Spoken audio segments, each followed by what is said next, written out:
Major गौरव आर्या, क्या expectations बढ़ गई हैं क्योंकि हमने जिस तरह से पाकिस्तान को ध्वस्त किया है?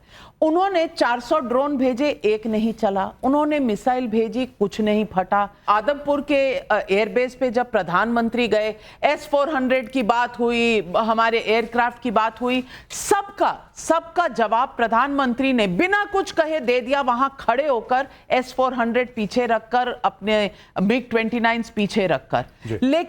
लेकिन हमारी सेना की ये विक्ट्री है, इसमें कहीं दो राय नहीं है। लेकिन क्या अब भारतीयों का और खास करके जो हमारी विपक्षी पार्टियों का ये दिल मांगे मोर हो गया है? ये वैसा समय आ गया है? धन्यवाद बहुत बहुत बुलाने के लिए नाविका। नहीं, ये जो एक्सपेक्टेशन है कि पीओके लेना है, ये तो देश के पार्लियामेंट में भी है। 1994 में रेजोल्यूशन पास हुआ था।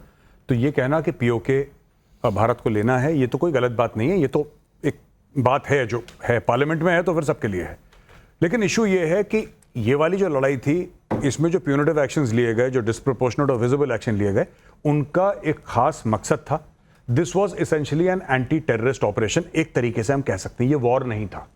तो जो लोग कह रहे हैं कि हम लोग कर रहे थे, पीओके ले लेते, पीओके में सिर्फ पाकिस्तानी फौज नहीं है, पीओके में पीएलए भी है, चाइनीज आर्मी भी है पीओके में। उसका कारण यह है कि सीपैक गिलगिट बाल्टिस्तान से होकर आती है। ये पूरा एरिया, हम लोग पीओके बोल के हम गिलगिट को भूल जाते हैं, वो भी भारत का अभिन्न अंग है। वहां पे चाइनीज आर्मी भी है।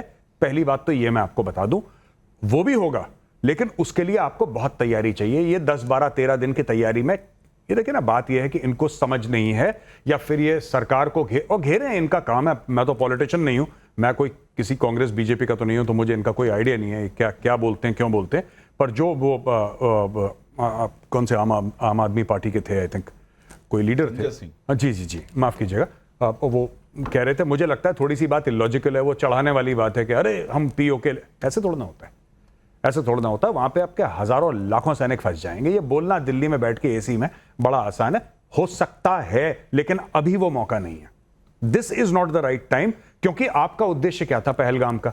आपने ये बोला कि पहलगाम में हो गया है आपका, पहलगाम एक बहुत बड़ा आतंकी हमला हो गया है। अब आपको हिट बैक करना है पाकिस्तान को, आतंकी और आपने हिट बैक किया, ऐसा किया कि कमर तोड़ के रख दी आपने पाकिस्तान की। लेकिन अश्विनी कुमार जी, मैं ये पूछना चाहती हूं कि क्या विपक्षी पार्टियां सिर्फ एक मखौल के तरीके से इस बात को कहती हैं? सचिन पायलट कह रहे हैं, संजय सिंह आम आदमी पार्टी से कह रहे हैं, ये मखौल की बात नहीं है।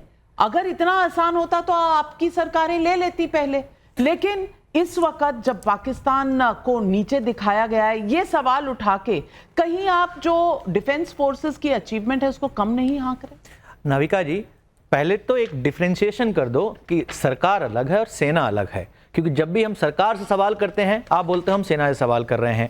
जब भी हम सेना की सरकार सवाल उठाते हैं, आप बोल रहे हो कि आप सेना की बेइज्जती कर रहे हैं। और उसी वक्त आप ये भी कह रहे हो कि मोदी जी जाते हैं, सरकार के नुमाइंदे हैं, वहां जाते हैं और सेना का मनोबल बढ़ा रहे हैं, तो वो सेना को रिप्रेजेंट कर रहे हैं। तो पहले ये एक लाइन क्लियर कर दो कि सरकार पे सवाल उठाना, सेना पे सवाल उठाना, दोनों अलग अलग बातें हैं। वॉर सिचुएशन में आप क्या मानेंगे? वॉर सिचुएशन में क्या मानेंगे? नहीं, मुझे सुशांत सरीन बताइए, क्या वॉर सिचुएशन में सरकार और सेना अलग है? कॉन्स्टिट्यूशन का हमें राइट देता है। नहीं मिश्रा जी, हाँ राइट देता है। वॉर सिचुएशन में सवाल कर सकते हैं। नहीं, आप सवाल कर सकते हैं, इमरजेंसी। लेकिन ये सवाल इस वक्त क्यों? तो डिक्लेयर कर दीजिए कि इमरजेंसी चल रही है, आपका आर्टिकल 19 एग्जिस्ट नहीं करता। आपने सवाल उठाया, उसका जवाब सुन लीजिए। मैं बिल्कुल मैं तो यहां तक आपसे डिसएग्री भी करता हूं। सिर्फ सरकार से ही नहीं सवाल पूछे जा सकते, सेना से भी पूछे जाने चाहिए। भारत एक डेमोक्रेसी है। डेमोक्रेसी हम पाकिस्तान नहीं है जहां पर सेना से कोई सवाल नहीं पूछता। बिल्कुल सेना की भी जवाबदेही है, लेकिन सरकार और सेना को आप अलग भी मत करिए। सेना से आप डायरेक्टली नहीं पूछ सकते क्योंकि हमारी कुछ मर्यादाएं हैं। आप सरकार से, सेना के ऊपर भी आप सवाल उठा सकते हैं कि सेना की तैयारी थी, कितनी और होनी चाहिए। सिर्फ आलोचना करने के लिए मत पूछिए सवाल, सेना की बेहतरी के लिए भी आप पूछ सकते हैं। अनफॉर्चुनेटली यहां पर अक्सर जो सवाल पूछे जाते हैं आलोचना के लिए नहीं सरीन, ये गलत इल्जाम है। आगे भी बढ़ना, एक सवाल नहीं है, चैप्टर कई हैं। ऑपरेशन सिंदूर में पाकिस्तान पर भारत के एक्शन की सबसे बड़ी बाधा चीन और तुर्की बने, इसलिए भारत में दोनों देशों के खिलाफ बहुत गुस्सा है। तो क्या ऑपरेशन सिंदूर के नेक्स्ट चैप्टर में चीन तुर्की से आर पार होगा? पहला सवाल हम इसलिए पूछ रहे हैं क्योंकि एक देश की राय है। देश की राय क्या है, खुद देखिए।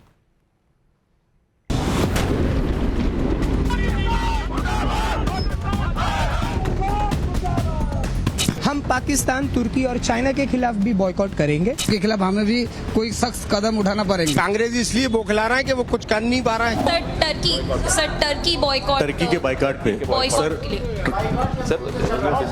क्या कांग्रेस पार्टी का समर्थन करते हैं रिलेशन में? इस पर भी हम शीघ्र आपसे जरूर मुखातिब। सर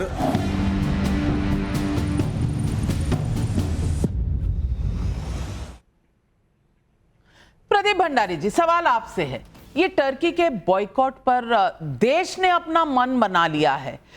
सारे जो टूरिज्म की बुकिंग्स हैं वो 60% डाउन है और 60% लोग जो जाने वाले थे कैंसिलेशंस हो रहे हैं। ट्रेडर्स कह रहे हैं हम वहां से सेब नहीं मंगाएंगे, एप्रिकॉट्स नहीं मंगाएंगे। सवाल है कि जनता में रोष है, लेकिन आपने कल एक कंपनी का कॉन्ट्रैक्ट या सिक्योरिटी क्लियरेंस कैंसिल की। क्या ये बात क्योंकि गर्मा गर्मी में है तो यहीं रुक जाएगी? क्योंकि 2 साल पहले तक तो आप ऑपरेशन दोस्त कर रहे थे तुर्की के साथ। आज क्या हमारा पॉलिसी और हमारा फैसला बदलेगा? नविका जी, इसका एक्शन जो है सरकार लेगी, क्योंकि अगर दुश्मन का कोई दोस्त होता है और जब जंग के समय में अगर वो दुश्मन की मदद करता है तो उसके प्रति हमारी नीति और नियत बदल सकती है। और मुझे लगता है कि जो हमने कंपनी का कॉन्ट्रैक्ट चेंज किया वो बदलेगी। पर आपने बड़ी बात, यहाँ पे कांग्रेस के प्रवक्ता कह रहे थे कि भाई अगर सेना का वो सम्मान करते हैं, ये देखिए कारगिल जिसमें हमारी सेना ने मुंहतोड़ जवाब दिया था। 5 साल तक 2004 से 9 के बीच में कांग्रेस पार्टी ने कहा था कारगिल जो है उसमें सेना का शौर्य नहीं है, कारगिल जो है भाजपा की जंग है। इस तरीके से सेना का सम्मान करते हैं। आज ही के दिन कांग्रेस पार्टी के विधायक ने कहा है कि ऑपरेशन सिंदूर सिर्फ दिखावा था। चाइना पे कब रिस्ट्रिक्शन लगा रहे हो भंडारी जी? चाइना पे कब रिस्ट्रिक्शन लगा रहे हो? सुनो मेरी बात, तो आप बताओ कि कब इसको आप हटा दो अपनी पार्टी से? सवाल पूछा, आप सवाल का जवाब सवाल में कब दोगे? आप सवाल का जवाब दो ना, सवाल का जवाब आप तो सरकार में आप बैठे हो, इतना सवाल करने का शौक है विपक्ष में बैठो, खुला है वो कांग्रेस इतना ही सवाल करने का शौक है तो विपक्ष में बैठो। टर्की के ऊपर सरकार में बैठ के आपकी जवाबदेही बनती है, आपकी अकाउंटेबिलिटी बनती है। तुम्हारा विधायक बैठे हो ना, सरकार में बैठ के आतंकवादियों को मारा गया, तुम्हारा विधायक निजामुद्दीन जो है, अच्छा ये बताओ आतंकवादियों को जो सेना ने मारा फर्जी एनकाउंटर है, जो सेना को अच्छा अश्विनी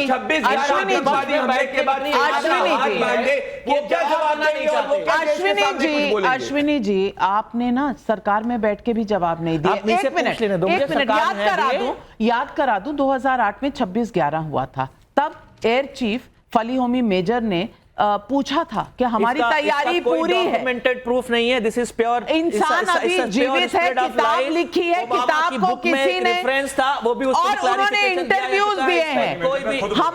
हमारे देश में अगर जम्मू कश्मीर के मोदी जी के बारे में अगर आप वर्ड्स पे जाओगे तो वर्ड्स किस का बिलीव करेंगे? एक मिनट देखिए, अगर आप मुझे ही सवाल नहीं पूछने देंगे तो ये डिबेट नहीं हो सकती।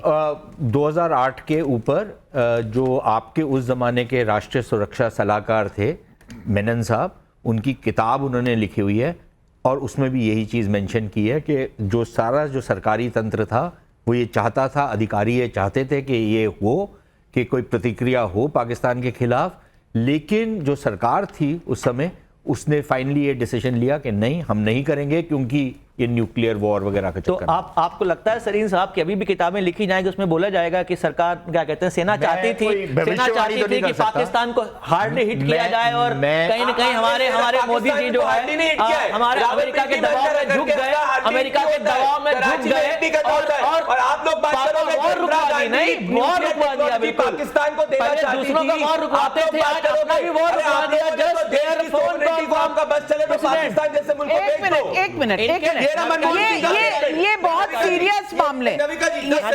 मनमोहन सिंह का स्टेटमेंट जो कह रहे थे उनको प्रूफ, उनको खुशी है कि उन्होंने सर्जिकल स्ट्राइक नहीं करी, सेना चाहती थी कि सर्जिकल स्ट्राइक को। ये रहे मनमोहन सिंह, को स्टेटमेंट नहीं, अब जवाब दो, कुछ भी कुछ भी है मनमोहन सिंह।